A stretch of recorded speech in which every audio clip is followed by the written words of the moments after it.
నమస్తే, welcome to Leo. మనతో ఉన్నారు పొలిటికల్ అనలిస్ట్ శ్రీలీల గారు. నమస్తే అండి. నమస్తే అండి. జగన్మోహన్ రెడ్డి గారు సుగాలి ప్రీతికి సంబంధించిన ఇష్యూ ఏదైతే ఉందో 2017లో జరిగినటువంటి ఒక ఈ కేసుని ఒక పొలిటికల్ ఐటమ్ లాగా, అంటే తన యొక్క రాజకీయాలకి ఇదొక అస్త్రంలాగా వాడుకొని నా ఎస్సీలు అంటూ దళితులను వాడుకొని అప్పుడు 2019 సంబంధించిన ఎన్నికల్లో గెలిచిన సంగతి అందరికీ తెలిసిందే. గెలిచిన తర్వాత తూతూ మంత్రం కింద సిబిఐకి ఇచ్చి వాళ్ళు మా దగ్గర వనరులు లేవు అనగానే వదిలేశారు. కానీ అదే టైంలో ఆధారాలు కూడా చెరిపేశారని చెప్పి నిన్నగాక మొన్న పవన్ కళ్యాణ్ గారు కూడా అన్నారు. కానీ మళ్ళీ 2019లో గెలిచిన తర్వాత జగన్మోహన్ రెడ్డి వైఎస్ వివేక గారికి ఎలాగా న్యాయం చేయలేదో, సునీత గారికి న్యాయం చేయలేదో అదేవిధంగా సుగాలి ప్రీతి వాళ్ళకు కూడా న్యాయం చేయకుండా చేశారు. ఇప్పుడు కూటమి ప్రభుత్వం వచ్చిన తర్వాత మళ్ళీ సుగాలి ప్రీతికి సంబంధించి వైసీపీ మద్దతు ఇస్తూ అక్కడ కూటమి ప్రభుత్వంపై విషం కక్కుతున్న సంగతి అందరికీ తెలిసిందే. కానీ ఈరోజు వాటన్నిటికీ కూడా చెక్ పెడుతూ చంద్రబాబు నాయుడు గారు ఒక మంచి నిర్ణయం తీసుకున్నారు. ఏంటి అంటే ఏం చెప్తారు? ఇక్కడ సుగాలి ప్రీతి దాదాపుగా ఎన్నో సంవత్సరాలుగా ఆ కేసుని వింటూ ఉన్నాం. మరి ఏం జరుగుతుంది? ఇన్ని రోజులకు కూడా ఇంకా ఎందుకు అది ఒక కొలిక్కి రాలేదు? నిందితులకు ఇంకా ఎందుకు శిక్ష పడలేదు? మరి వాళ్ళ తల్లిగారు మళ్ళీ ఎందుకు తెర మీదకి వచ్చారు కొత్తగా?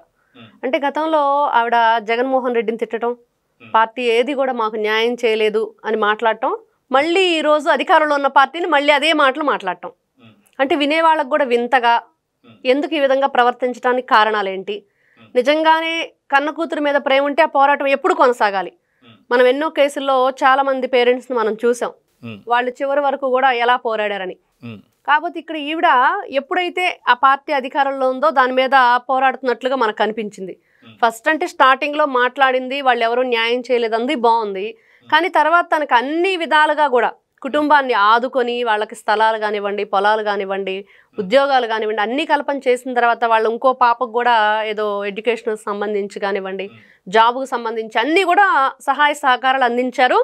కేవలం ఏదైతే పవన్ కళ్యాణ్ గారు దాదాపుగా 2 లక్షల మందితో ఒక పోరాటం లాగా చేసి వాళ్ళందరితో పాటు ర్యాలీలు చేసి నేషనల్ లెవెల్లో ఆ కేసుని ప్రజల ముందు ఉంచితేనే దానికి ఒక ఆ రోజున సార్థకత వాళ్ళకి ఈ రోజున లభించింది. మరి ఎందుకు ఆ రోజున జగన్మోహన్ రెడ్డి గారు 2020లో నేను సిబిఐకి అప్పగిస్తున్నాను అని చెప్పేసి ఆవిడకి ఏదో ఓదార్పు మాటలు కంటి తుడుపుగానే ఉన్నాయి తప్పించి దాంట్లో ఎక్కడా కూడా లోతైన విచారణ జరగలేదనేది ఈ రోజుకి కూడా మనకు కనిపిస్తుంది. అంటే సిబిఐకి అప్పగిస్తే ఏం జరిగిద్ది అంటే ప్రతి ఒక్కరు తెలుసు, పూర్తి వివరాలు బయటకు రావాలి. కానీ జగన్మోహన్ రెడ్డి గారు సిబిఐకి నిజంగానే అప్పగించారా, ఏదో పేపర్ల మీద సంతకాలు పెట్టేసి జీవో జారీ చేశాను అన్నారంటే అట్లాంటివి చాలా చేశారు ఆయన అధికారంలో ఉన్నప్పుడు అనేది ఈ రోజున మనం చాలా సందర్భాల్లో చాలా విషయాల్లో వింటున్నాం. దానిలో ఒకటి సుగాలి ప్రీతి విషయం. అంటే ఇక్కడ నిజంగా న్యాయం ఎప్పుడు జరిగిద్ది అంటే ఈ రోజున మళ్ళీ పవన్ కళ్యాణ్ గారు మొన్న మాట్లాడారు, నిజంగా హెల్ప్ చేసిన వ్యక్తిని ఎవరి అండ చూసుకొని ఎవరి మాటలు విని నిజంగా అట్లాంటి మాటలు మాట్లాడటం అనేది ప్రతి ఒక్కరికి కూడా ఇబ్బందికరంగానే అనిపించింది.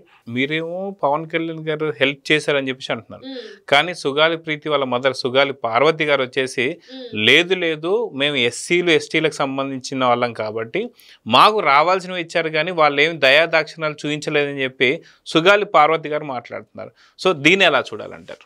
ఇక్కడ ఒకటండి, 2017లో అమ్మాయిని అత్యాచారం చేసి చంపేశారు. అప్పుడు నమోదైన కేసులు ఏంటి? అత్యాచారం, హత్య, ఎస్సీ ఎస్టీ ఇలా పలు రకాల కేసులు నమోదైనవి. కొన్ని సెక్షన్ల కింద నమోదైన కేసుల్ని జగన్మోహన్ రెడ్డి ప్రభుత్వం అధికారంలోకి వచ్చిన తర్వాత ఏం చేసింది? అత్యాచారం చేసింది 2 కేసులు కూడా తీసేసి ఓన్లీ ఎస్సీ ఎస్టీ మాత్రమే ఉంచారు. మరి అప్పుడు ఏ విధంగా విచారణ జరిపించాలి? ఎస్సీ ఎస్టీ అంటే దేనికోసం పెట్టారు? అది అంటే అమ్మాయిని ఏమైనా వేధించారనా, ఎస్సీ ఎస్టీగా మరణించిందనా, లేకపోతే ఇంకా ఏ విధంగా అనుకోవాలి? దానికి ఒక క్లారిటీ ఉండాలి కదా.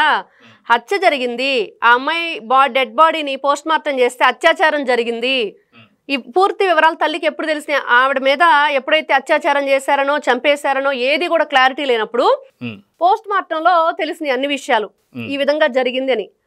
దాని ప్రకారం సెక్షన్లు నమోదైనవి. కానీ 2020లో ఎప్పుడైతే మళ్ళీ సిబిఐకి అప్పగిస్తున్నాను అని చెప్పి జగన్మోహన్ రెడ్డి గారు చెప్పారో అప్పటికి ఏం సెక్షన్లు ఉన్నాయి? ఓన్లీ ఎస్సీ ఎస్టీ మాత్రమే ఉంది. మరి అప్పటికే ఇప్పుడు ఏదైతే డిఎన్ఏ టెస్ట్లకి ఈవిడ ఎవరినైతే సస్పెక్ట్ చేస్తుందో వాళ్ళకి పోల్చుకోలేకపోతున్నాం, ఎక్కడ కూడా వాళ్ళకి మ్యాచ్ అవ్వట్లేదని చెప్పేసి మొన్న పవన్ కళ్యాణ్ గారు కూడా చెప్పారు. నిజాలు కదా ఇవన్నీ, వాస్తవాలు కదా. ఎప్పుడు ఎక్కడ అన్యాయం జరిగింది? 2019 తర్వాత ఎందుకు ఆ టెస్టులన్నీ మారిపోయినాయి, దాంట్లో ఉన్న రిపోర్ట్లన్నీ ఎవరు మార్చారు, ఈ సెక్షన్లు ఎందుకు కొట్టేశారు, ఎస్సీ ఎస్టీ ఓన్లీ ఎందుకు ఉంచారు, ఇన్ని రకాల క్వశ్చన్స్ ఉంటే ఎవరిని ఈ రోజున అడగాలి? అయితే ఇదే రకంగా చూసుకుంటే కానీ ఇప్పుడు వాళ్ళు అనుభవిస్తున్నటువంటి ఏదైతే ఆ యొక్క 5 ఎకరాల పొలం కావచ్చు, 5 సెంట్ల స్థలం కావచ్చు, గవర్నమెంట్ ఉద్యోగాలు కావచ్చు, కానీ నాకు ఎవరి దయా భిక్ష కాదు ఇది, నాకు రావాల్సినవి వచ్చాయని చెప్పి తను మాట్లాడుతుంది. కానీ దానికి సంబంధించి ఇప్పుడు వైసీపీ వాళ్ళు కూడా ఇవన్నీ ఇచ్చింది మేమే కదా అన్నట్టుగా వాళ్ళు ఓదార్స్తూ వస్తున్నారు. సో దీన్ని ఎలా చూడాలంటే ఇక్కడ జగన్మోహన్ రెడ్డి గారు గతంలో పాదయాత్ర చేసినప్పుడు కానివ్వండి, తర్వాత ఆయన అధికారంలోకి వచ్చినప్పుడు కానివ్వండి, ఏం చేశారో ప్రతి ఒక్కరూ తెలుసు.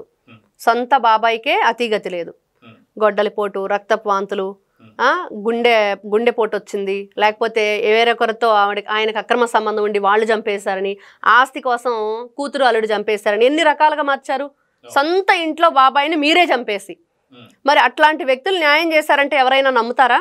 ఈవిడికి కేవలం ఆ రోజున పోరాడింది పవన్ కళ్యాణ్ గారు. ఆయనే దీన్ని నేషనల్ స్థాయిలో ఆ కేసు వెళ్ళటానికి కారణం పవన్ కళ్యాణ్ గారు.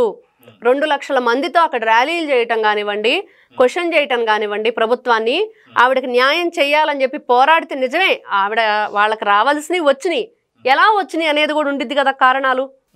ఈ రోజున అన్ని వాళ్ళకి రావాల్సినవి కూడా రాలేక ఎంతమంది ఇబ్బంది పడుతున్నారో మనం చూస్తున్నాం. దాని మీద ఎంత ఇన్వెస్టిగేషన్ చేయాలి, వాళ్ళకి అసలు అవి అందే వాళ్ళకి అర్హత ఉందా లేదా అనేది కూడా ఉండిద్ది కదా. మరి ఆ అర్హత వాళ్ళకు ఉంది అని చెప్పి ఈ లోకానికి చూపించింది ఆయనే కదా. మరి ఆ విషయం మర్చిపోతే ఎట్లా అండి? ఈ రోజున పెట్టి ఆ రోజున మీకు అవి రావటానికి కారణం ఎవరు అంటే అన్నం పెట్టిన చేతుల్ని నరికేసినట్లుగా ఈ రోజున ఆవిడ మాటలు ఉంటున్నాయి. చాలా బాధాకరమైన విషయం. ఓకే, తనకు ఉండొచ్చు, తన బాధ అందరూ కూడా అర్థం చేసుకుంటారు. కాకపోతే ఇట్లాంటి వ్యాఖ్యల వల్ల మరి ఈ రోజున ఎవరైతే సహాయ సహకారాలతో అవన్నీ అందినయో వాళ్ళు కూడా ఈ రోజున ఇబ్బంది పడుతున్నారు కదా. పవన్ కళ్యాణ్ గారు నిన్న మీటింగ్లో మాట్లాడుతున్నప్పుడు ప్రతి ఒక్కరికి కూడా అది ఇబ్బందిగా అనిపించింది. ఇంత పోరాడి ఇంత చేసి ఆవిడకి ఈ రోజున మాకు అర్హత ఉంది కాబట్టే వచ్చినాయి అని అంటే మరి ఆ రోజున అవన్నీ చేయకపోతే అర్హత కూడా ఎవరు గుర్తించేవాళ్ళు కాదు. కాబట్టి అవన్నీ కూడా మర్చిపోకూడదు. కానీ ఇక్కడ జగన్మోహన్ రెడ్డి గారు నిజంగా ఇవన్నీ కూడా ఈ కేసులు మార్చడం కానివ్వండి, మరి ఆధారాలు తుడిపేయటం కానివ్వండి, అది వాళ్ళకి బాగా అలవాటైంది. ప్రతి ఒక్కరికి తెలుసు ఏ విధంగా చేస్తారు. అనుమానాస్పదంగా ఎంతమంది చనిపోయారు వివేకానంద రెడ్డి గారి విషయంలో ప్రతి ఒక్కరూ తెలిసిన విషయం. కాబట్టి ఖచ్చితంగా ఈ రోజున కూటమి ప్రభుత్వం తీసుకున్న నిర్ణయంతో నారా చంద్రబాబు నాయుడు గారి ఆదేశాలతోటి సిబిఐకి ఖచ్చితంగా అంటే వాళ్ళు ప్రతి ఒక్కటి కూడా ఇన్వెస్టిగేషన్ చేసి ఏం జరిగింది అంటే ఇప్పుడు ఏదైతే మ్యాచ్ అవ్వట్లేదో డిఎన్ఏ దానికి కూడా అసలు ఎట్లాంటి పరిష్కారం లభించబోతుంది అంటే ఇది ఆషామాషి అనే విషయం కాదు కదా. ఎవరు ఆ నేరస్తులు, ఎవరు, ఎలా దాన్ని లేకుండా చేశారు, అసలు ఏ హాస్పిటల్లో ఆవిడకి ఆ రోజున పోస్ట్ మార్టం జరిగింది, ఇవన్నీ కూడా చాలా ఇన్వెస్టిగేషన్ ఉంది. ఇంకా దానికి సంబంధించి కేసు లోతుగా దర్యాప్తు చేయాలి. కానీ ఇక్కడ ఏదైతే పవన్ కళ్యాణ్ గారి మీద పడిన నిందల్ని ఇది ఒక రాష్ట్రానికి సంబంధించి ఉప ముఖ్యమంత్రిగా ఉన్న వ్యక్తిని ఈ విధంగా ఆరోపించడం, గతంలో తను చేసిన సహాయాన్ని మర్చిపోయి అనే దాన్ని ఛాలెంజ్గా తీసుకొని ఏదైతే వైఎస్ఆర్సీపీ వాళ్ళు ప్రతి విషయాన్ని కూడా అక్కడ లేని దాన్ని కూడా చూపించి భూతద్దంలో పెట్టి ఏదో జరగబోతుందని చెప్పి ప్రజలకు చూపించే ప్రయత్నాన్ని తిప్పికొడుతూ కుక్క కాటుకు చెప్పు దెబ్బ అన్నట్లుగా మరోసారి కూటమి ప్రభుత్వం తమ సత్తా చూపించిందని ఈ కేసులో అయితే మనకు అర్థమవుతుంది. అదే గతంలో కూడా ఏదైతే 2019లో ఎలక్షన్స్ జరిగే ముందు కూడా సుగాలి ప్రీతికి సంబంధించి ఇది ఒక పొలిటికల్ ఐటమ్ లాగా తీసుకున్నారు. దాన్ని వాడుకొని వాళ్ళు లబ్ధి చేకూర్చారు. మళ్ళీ 2019 నుంచి 2024 దాకా సరైనటువంటి న్యాయం వాళ్ళ బాబాయ్ అయినటువంటి ఒక వివేక గారికి చేయలేదు, సుగాలి ప్రీతికి కూడా చేయలేదు. సేమ్ ఇప్పుడు వీళ్ళు మళ్ళీ విపక్షంలోకి వెళ్ళిపోయిన తర్వాత కనీసం ప్రతిపక్ష హోదా లేకపోయేసరికి మళ్ళీ సుగాలి ప్రీతిని తెర మీద తీసుకొస్తున్నారు. సో దీనికి కరెక్ట్గా మీరు ఇందాక చెప్పినట్టుగా చెప్పుతో కొట్టినట్టుగా సిబిఐకి మళ్ళీ అప్పచెప్పారు. సో ఇక్కడతో వైసీపీ సుగాలి ప్రీతి టాపిక్ వదలబోతుందా లేదా దీన్ని ఇంతే కంటిన్యూ చేయబోతుందా అంటే ఏం చెప్తారు? ఇక్కడ వాళ్ళు కంటిన్యూ చేయాలంటే కొన్ని క్వశ్చన్స్ అయితే వాళ్ళకి ఎదురవుతాయండి. జగన్మోహన్ రెడ్డి గారు అధికారంలో ఉన్నప్పుడు కోతవీడు దూరంలో రేప్ చేయబడింది అమ్మాయి. మరి ఆ రోజు ఎక్కడికి వెళ్ళాడు?